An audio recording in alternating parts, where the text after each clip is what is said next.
Et bonjour à tous, bienvenue dans cette nouvelle vidéo tradition du vendredi. On se refait tout le récap de l'actualité rugby de la semaine en moins de 5 minutes. C'est parti. On a beaucoup de choses à se dire. 15 de France, Champions Cup, mais on va commencer avec le 15 de France puisque c'est là qu'il y a le plus d'actualité.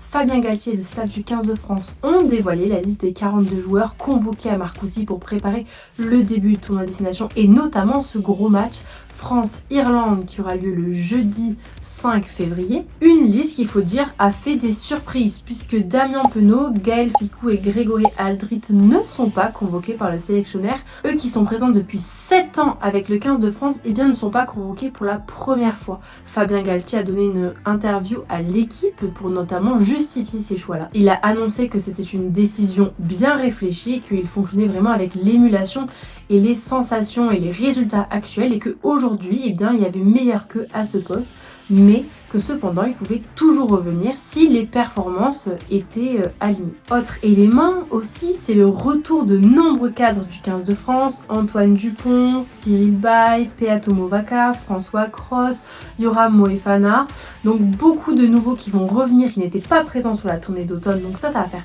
énormément de bien.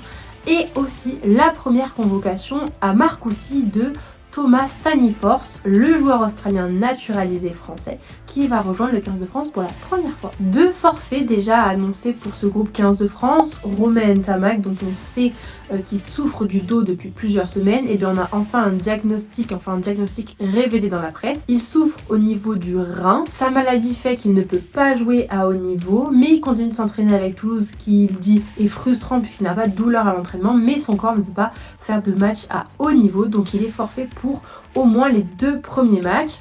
Et aussi Thibaut Flament, dans un entretien avec l'équipe, a annoncé qu'il serait forfait pour le match France-Irlande, tout simplement parce qu'il va accompagner sa femme dans une démarche de PMA pour pouvoir avoir un enfant vu qu'elle souffre d'endométriose, donc c'est vraiment un beau geste de sa part et on leur souhaite vraiment le meilleur. Dans la partie Champions Cup, puisque oui, le week-end dernier a eu lieu les derniers matchs qualificatifs pour les 8e de finale de la Champions et de la Challenge Cup, je ne l'oublie pas. On avait 8 clubs français en Champions Cup, il n'en reste plus que 4.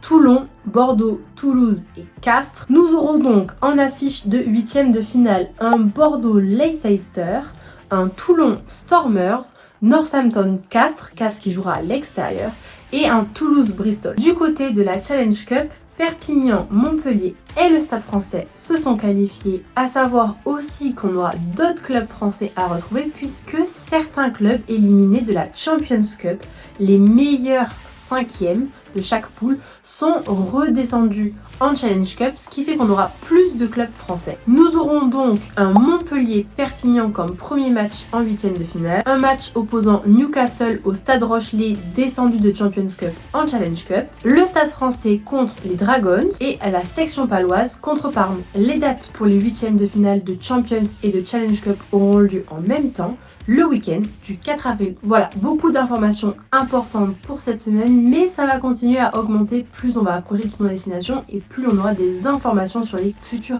compositions. En tous les cas, j'espère que vous avez toutes les informations en tête maintenant pour ce nouveau week-end, puisque le top 14 est de retour avec de gros matchs importants et notamment un match très important entre Perpignan et Montauban qui va en dire long sur qui va rester en top 14 entre les deux. Et puis moi je vous dis à la semaine prochaine pour un nouveau débrief.